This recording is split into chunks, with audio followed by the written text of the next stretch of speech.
thanks for joining me. Oh, it's a And pleasure. Yeah. We'll just start with your journey, your Armenian background. I know you were born in Egypt. Yes, my entire family actually was born in Egypt. They were born in Egypt. And my brother and I grew up there, and we lived there. I lived there for about 10 years, from 1950 to 1960.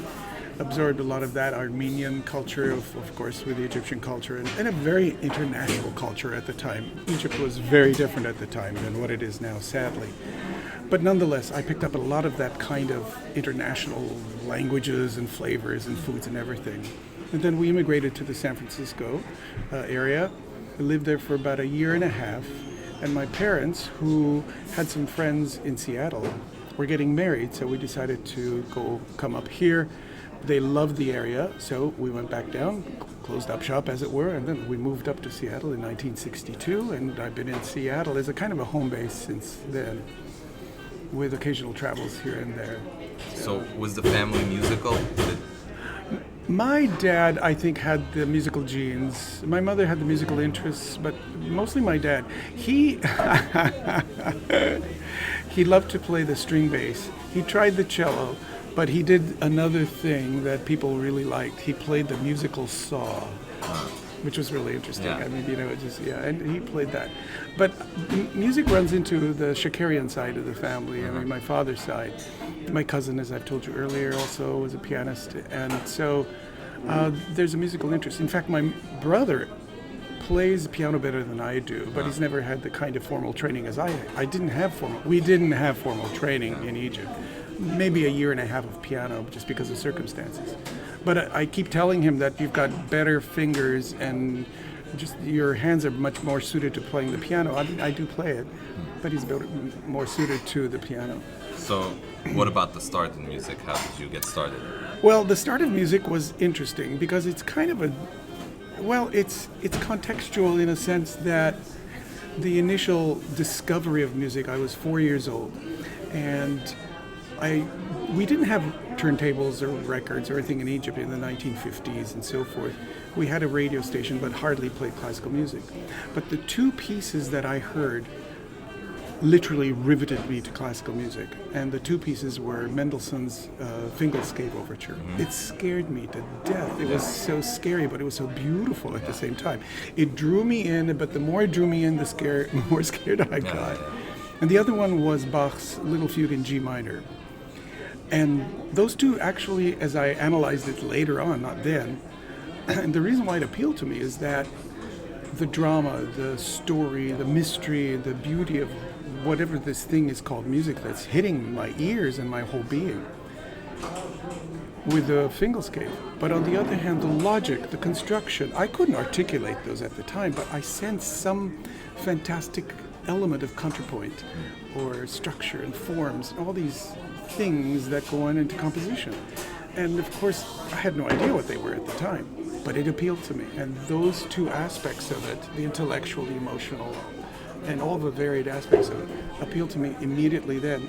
Okay, so now we're in Egypt. My musical upbringing was very, very limited. Opportunities to hear music was very limited. So that was just the given that was given to me. And then when we immigrated to the United States, mind you, we are immigrants. Yeah.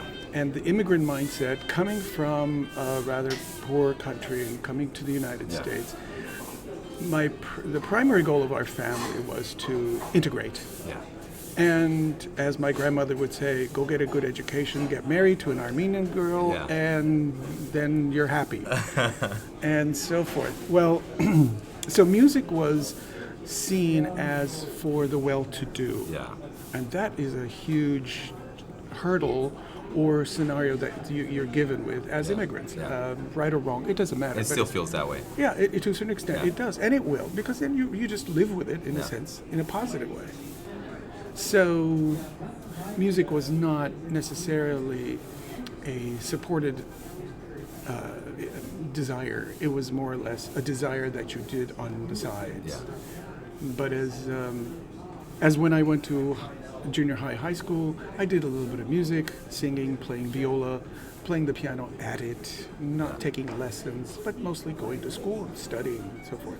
But it was not until college that I got more interested in music, and as an engineering major, I said to myself I asked myself really an important question, which proved to be better than I thought. I said, am I going to do this for the rest of my life? And basically I said, no, I'm not going to do engineering. And that's when music took over. It had been taking over. And so I became a music major at the University of Washington and started like a sponge, just absorbing everything. I mean, at that time, I remember, probably I knew Beethoven's Fifth Symphony. And maybe a little piece by Bach. And just the inventions or something like that, because I played.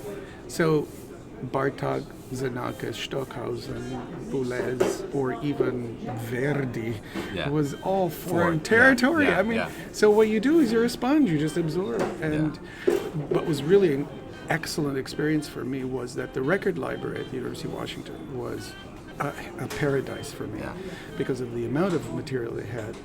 And so I just listened. That's it. And the record library at the University of Washington, have gotten to know some of the librarians because I've just visited so many times to check out some of the scores. One day I get an email from one of the librarians saying, I found all these, and he even attached a picture, all these Armenian jazz records from the Soviet Union. I was completely shocked to see those. Yeah, exactly. So much there. It's really fascinating. Yeah, so the resources really help. Scores, I checked out scores, and my master's was a piano concerto. I was a composition major as an undergraduate and a graduate at the University of Washington, and so my master's was that. And I wrote a piano concerto, which I had received earlier a Breachman Scholarship for that, before that. And at that time, the Breachman Scholars winners had a chance to perform with the Seattle Symphony. And so the Seattle Symphony read my piano concerto at that time, 76. And so before that, I literally just checked out all piano concertos I could discover, the Prokofiev, the Saint-Saëns, the Mozarts, the Brahms, everything. I just absorbed everything so to be able to really learn. And I had enough piano skills to write it, too.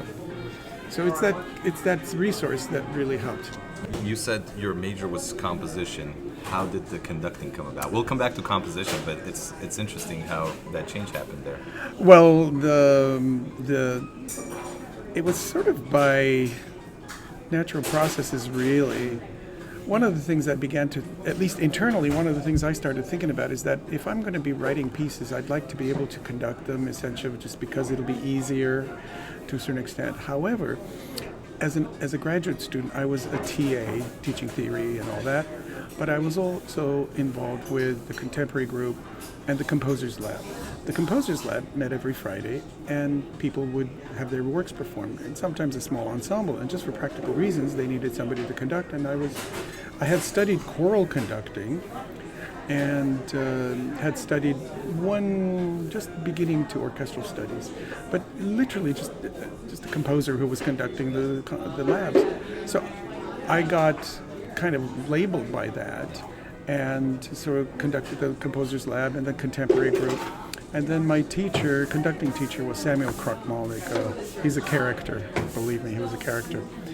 Anyway, so in my first quarter, taking orchestral conducting with him, he said, "Hey, Shakarian, do you know the Marriage of Figaro?" Well, again, I'm sponging everything, and you can't sponge everything at once. So opera was more or less in the back burner, as it were, for a while. But I loved Mozart. So he said, "Well, you're doing it now. The reason is because Meany Hall was built in 1974, I think. And he wanted to have his students conduct one act, full orchestra and everything. And so he could sit back and see what the hall was doing that. So I got assigned to do Marriage of Figaro, which meant that I was also doing the recitatives on the harpsichord. So it literally was dumped right in front of me, just gave me the score. And it's sort of the metaphor, I was thrown into the pool. But then I really enjoyed it, of course. but there was another connection to composing. It was great because it really got me to thinking about how composing and conducting had an incredible relationship with that, which I really enjoy. But also it gave me a different perspective of what composition is all about. One informs the other, and that was an important step. The rest of it is really a matter of just kind of getting more and more involved, people liking, I guess they liked the way I was conducting and working with them, and so that grew to a large extent to what I've been doing. So now back to composition. Right. You still compose? Yes. And what's the process? You mean the composing process right now for me? Just in general, what's the process? How do you do you have a set schedule where you have to compose half an hour a day or an hour a day, or? Well, I wish I had that, to be honest with you. But I think with where I am right now, it's come to the point where I'm now making more of a decision not to get too involved with a lot of administrative things, and so that it'll allow me to give me more time for creative things. I wish I had that kind of. I don't know how all composers compose, but I'm not the kind of composer that says, "Oh, I've got 10 minutes, I can go write a piece. Oh, yeah, I'll come back right now. Oh, yeah, I've got 5 minutes." I need to spend some time. That's our compatriot Alan Hovanes, which I've heard some stories right, about. But right. That's actually, I've seen him at a hamburger joint writing his symphonies, literally, because he was in Seattle when I was in Seattle too. Yeah. But anyway, I don't have that sensibility. So right now, it's more or less. I'm ending up not writing notes as much for a while. And then sitting down and then writing. So I can just kind of let it germinate a little bit, because a lot of times the ideas are too many.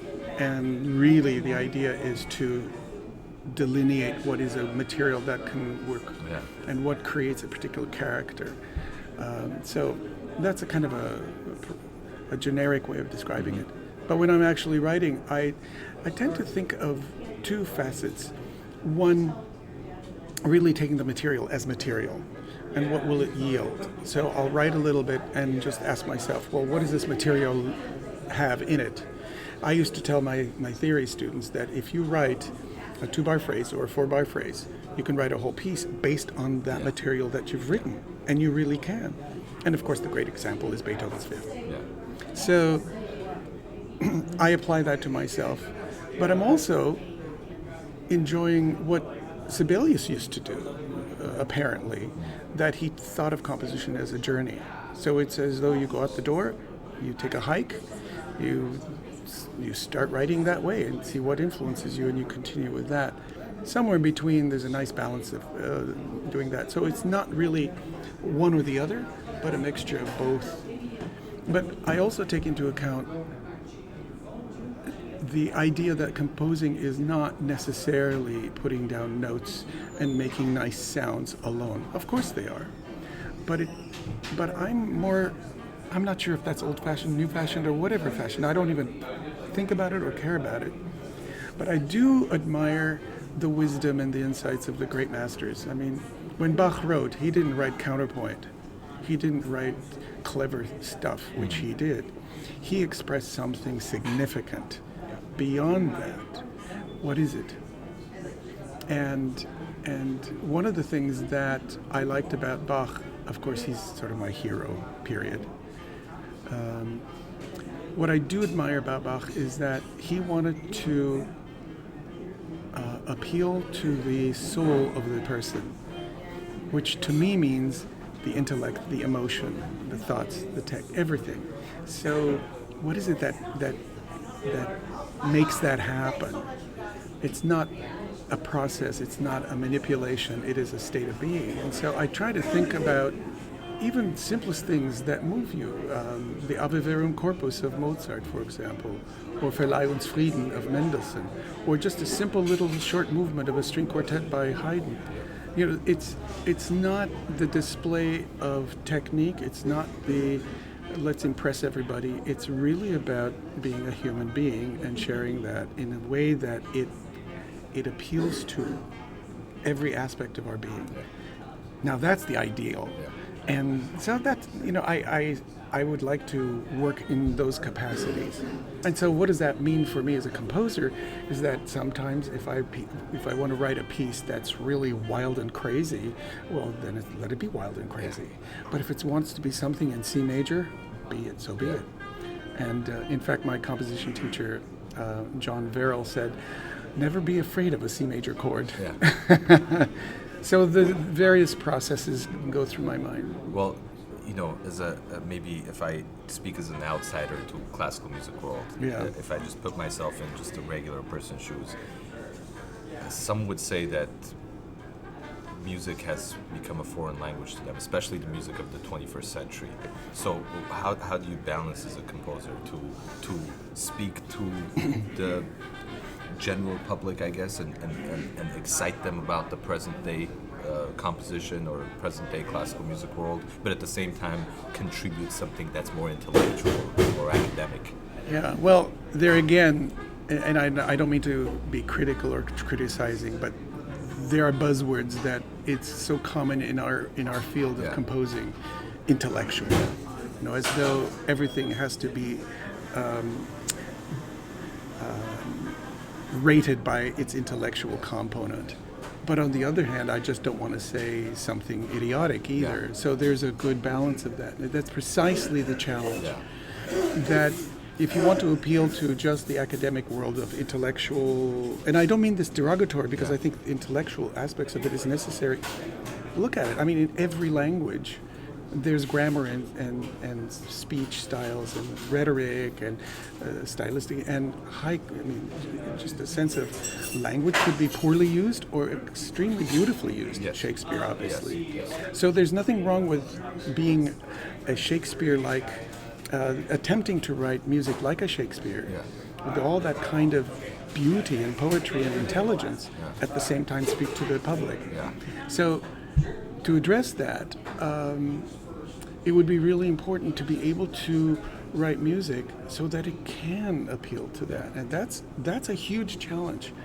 On the other hand, the public can also say, well, from looking at it from the other side, says, I think the public owes it to themselves to learn, to become acquainted, to really understand the aesthetics, the art form, so that when they do listen to it, it's a learned but also appreciated and felt. Yeah. So in a sense, we need to challenge everybody, no matter where they want to place themselves or are placed in this range of the conversation. So ultimately, what it results to me, in a sense, from a personal point of view, write what you feel strongly, express it in the best ways possible, learn from it, and hope that that will also transcend any barriers that the music might contain or the public might contain. Well, now, unless you have other things to say about composition, I have some questions for the conductor. Sure. I've been through your rehearsals. I had the opportunity to be at a rehearsal with Philharmonia Northwest back years ago, and I found it very inspiring to see you work with musicians who are, for the most part, I'm sure there were some maybe professionals or young, upcoming professionals, but for the most part, community members who do it because they love to play music. And I found your style to be very engaging and very just, it spoke to the regular person in the orchestra. What would you suggest to young conductors, or how have you come to that point where you feel so natural with the community orchestra? Because in the present day, the more I see and the more I realize, community orchestras are truly the future, because there's way more community orchestras out there than professional orchestras, and as young conductors, we have to have the ability to get to that level where we feel comfortable and know how to work with the community orchestra. Right. Well, there are certain basic things that are given, and it's probably just to identify what the givens are. Well, the most obvious one, they're volunteer. Regardless of their professional or level of music making, et cetera, they're volunteer. And so as I tell them jokingly but very seriously, my primary job is to make that rehearsal so interesting that they want to come back for the next rehearsal. Awesome. That's so I mean, that's really it. And secondly, it's not anything other than the music, as far as I'm concerned. Because if you can appeal to their excitement of what the piece is doing to them, that's what you're doing the job right. Because it's really not about me conducting or figuring out techniques to do X, Y, Z and all the details of bowing or intonation or your hand gestures or whatnot, which is all important. But if you don't have that basic, then you're going to find it more difficult to really make the music happen, first of all. So that's one. Secondly, really, during rehearsals, my main job is to have them focus on music, not the parts, not the notes. The music, what is it saying? What is it doing? So what's the atmosphere? What's the character? What's going on dramatically? Can you realize that the drama that's going on in the trumpet section is actually supported by the violas or X, Y, Z? And let them sort of see this incredible world that they're in, that they're playing this drama out. It's like a play. And ultimately, in a very ideal sense, I really feel that if orchestra players could really feel that they are in a drama, like a play, and they're playing characters and roles, and they just don't sit there and not do anything while somebody else is talking, that they're actually part of the drama by whatever they're doing, whether they're resting or playing whole notes or half notes or accompanying material. It's part of the storytelling. So getting involved into the music. So what boils down to is make the environment conducive for that. And so that's one thing. The other thing is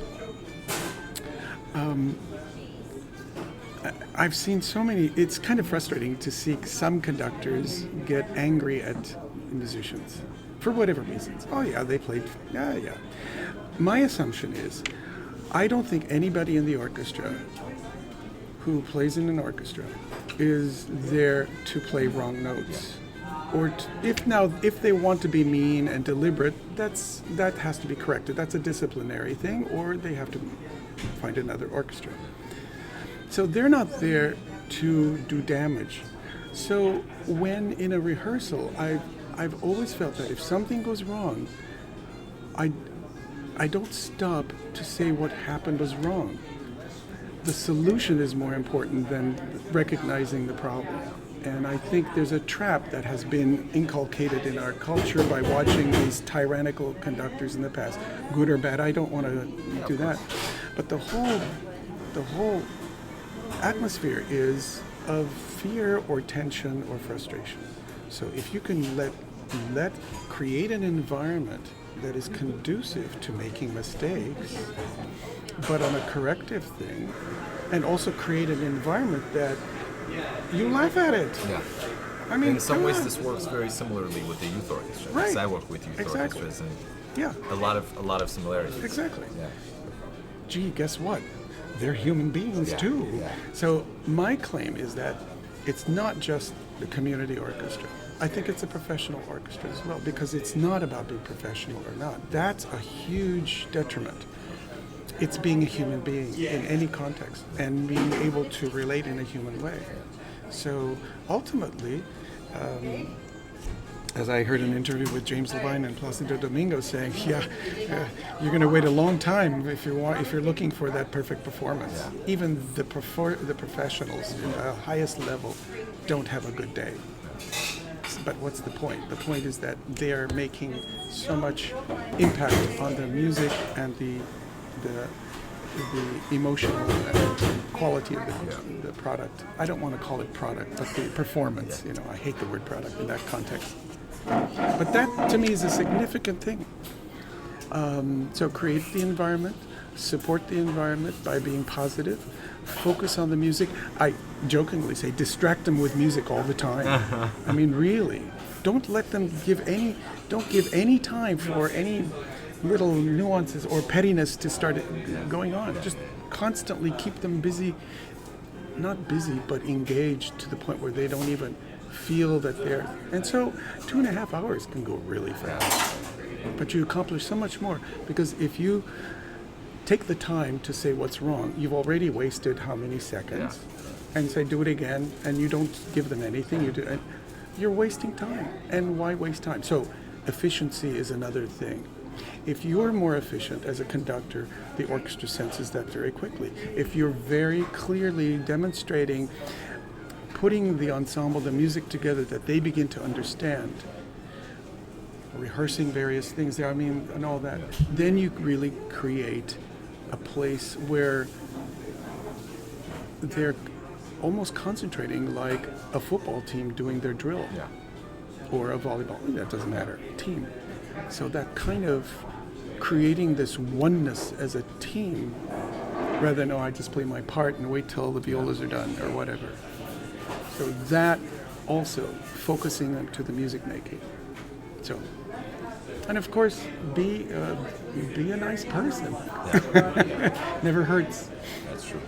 And well, let's go back a little bit where we started with the Armenian background. Sure. How, as musicians, sometimes our background is helpful. Sometimes we show it a lot. Sometimes it's in our music. How has it contributed to you? I'm sure some people who are interested in the Armenian aspect of my project would want to hear. Right. Well, it's interesting because early on, when people were trying to figure out what does that IAN ending mean, and I would say it's Armenian, et cetera, and I would talk a little bit about the Armenian sort of culture. Then they started thinking, oh, you really have this kind of Armenian flavor in your pieces. Well, for me, I don't hear it. I wasn't born in Armenia. I was born in Egypt. I was born in a different culture than Armenia. I came to the United States definitely in a non-Armenian community in Seattle at the time, very little Armenians, if any.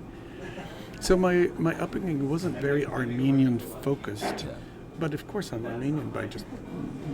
That's how I popped into the world. It comes naturally. Exactly. Yeah.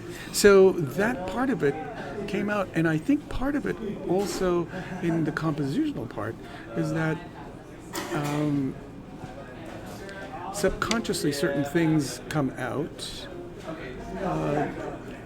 I'm not aware of it, to be honest with you, because when I'm writing, I'm not thinking Armenian. I'm not thinking anything. In fact, I'm just trying to think of an idea or work with the idea and see. However, being brought up in an Armenian family and in a non-American family, and not, again, it's just a different cultures, but being brought up in Egypt with a small Armenian community where the sensation of being with other people of your own culture was an extended family, and the sense of warmth, the kind of camaraderie and the ease and the sort of the wild, uncontrolled behaviors, in that sort of sense. It was really fun. So all of that added to the idea of whimsy, the imp, the sense of feeling light in heart, and being able to be, which then and now I attached this sensation of being light and whimsy and feeling with Mozart. Mm-hmm. He's the next person, and those are my two heroes. And the reason is that the capacity to be silly and serious at the same time really is important to me, and never to ignore that spectrum.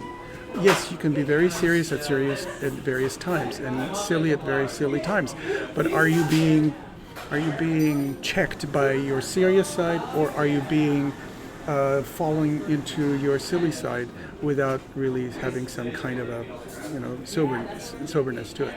But that capacity, I think I got from my early childhood with my Armenian family, but also with the church family, which were a mixture. It was like a whole European. We had all languages in our church. It was fantastic, actually, because it was such a multicultural oral experience, and people and behaviors that you never got one form only. And so that in itself gave me a lot of flexibility. But it's that sensibility, that taste, that something that just says, okay. So it gave me a little bit of the Armenian word charajiji. Yeah. That's exactly it. It's that sense of being playful and mischievous, but not in a hard way. Well, I was hoping you would say something in Armenian. There it is. There it is. Well, lastly, what are you excited for in the future with your orchestras or with composition? What's upcoming with any projects? Well, I'm 67 years old, so I'm now thinking ahead in terms of the reality of what's going on nowadays and what I'd like to do. And I've enjoyed conducting immensely, and I will continue to enjoy conducting immensely. I'm not sure if the future will be such that I will be another music director. I'm hoping, and if that happens, terrific. If I get guest conducting positions, I would be welcoming that, of course. That would be great. But if that should not be as frequent, I will enjoy doing more composing. And that's basically, which was, it's kind of ironic. I go to school, I become a composition major, undergraduate and graduate degree, and then I'm conducting. Who knew, right? Yeah. But now that and I've been composing along the way, but now I can spend a little bit more time. The one thing about music director positions, as you know very well, it's a lot of administrative work, a lot of organizing and so forth, particularly with the community orchestras. A lot of hand-holding and wearing all sorts of hats. Yeah. So as enjoyable as they are, the composition now is becoming a little bit more prominent. Specifically, just recently I got an email saying, can you conduct the Seattle Young Arts for Philharmonia Northwest? Julia had a conflict, and so I'm going to be conducting the concerto winners there. That's great. Yeah, I think May 13th or something like that. So I'll try to make that. Yeah, should be fun. Well, thank you so much for joining me. Oh, my pleasure. This was great. Hopefully we'll, do this some other time as well. I would be happy to. Thank you. Sure.